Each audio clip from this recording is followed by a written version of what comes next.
কচুর ডাঁটাগুলো এইভাবে কেটে নেওয়া হয়েছে। এবার সেদ্ধ করা হবে জলে।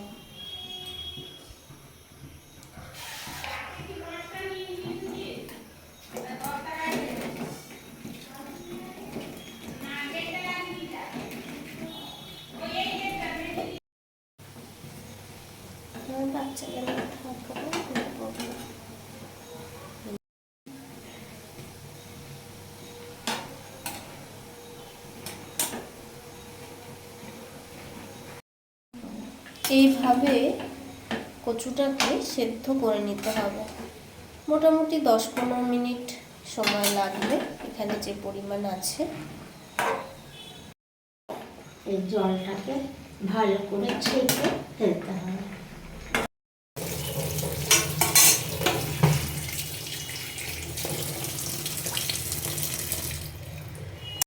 এবার কড়াইতে সর্ষের তেল দেওয়া হলো। 1 টেবিল চামচ, 2 টেবিল চামচ তেল দিলাম।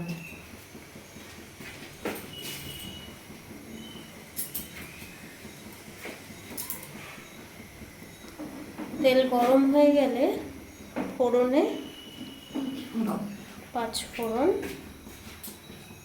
আর কি পেঁয়াজ লঙ্কা,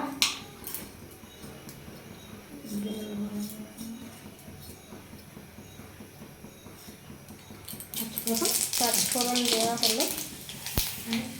আর 2 বড় সাইজের পেঁয়াজ কেটে নেওয়া হয়েছে, পেঁয়াজ আর কাঁচা লঙ্কা দিয়ে দেওয়া হলো।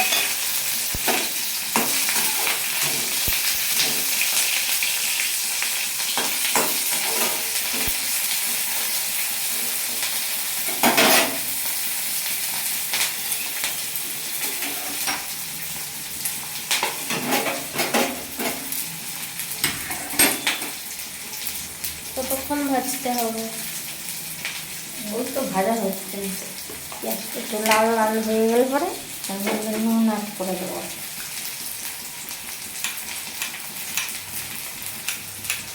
এর মধ্যে নুন দিয়ে দেওয়া হলো পরিমাণ মতো,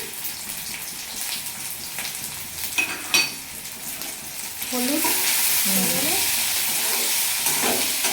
হলুদ অ্যাড করে দেবো। পেঁয়াজটা লাল করে ভাজা হয়ে গেছে, তারপরে মধ্যে পরিমাণ মতন হলুদ দিয়ে দেবো।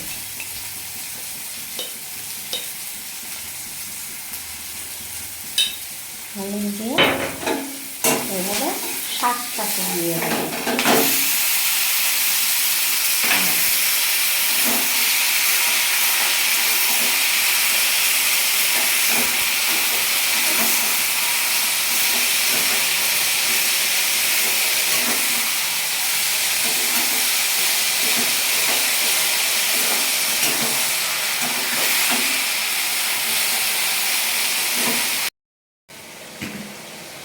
লোকগুলো ম্যাক্সিমাম এটাকে বেশ রান্না করতে হবে।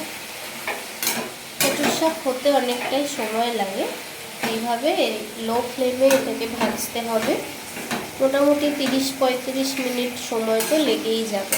শেষে নামাবার আগে একটু চিনি দিয়ে দিতে হবে। এটা হতে থাক, মাঝে মাঝে এইভাবে এটাকে নেড়ে নিতে হবে।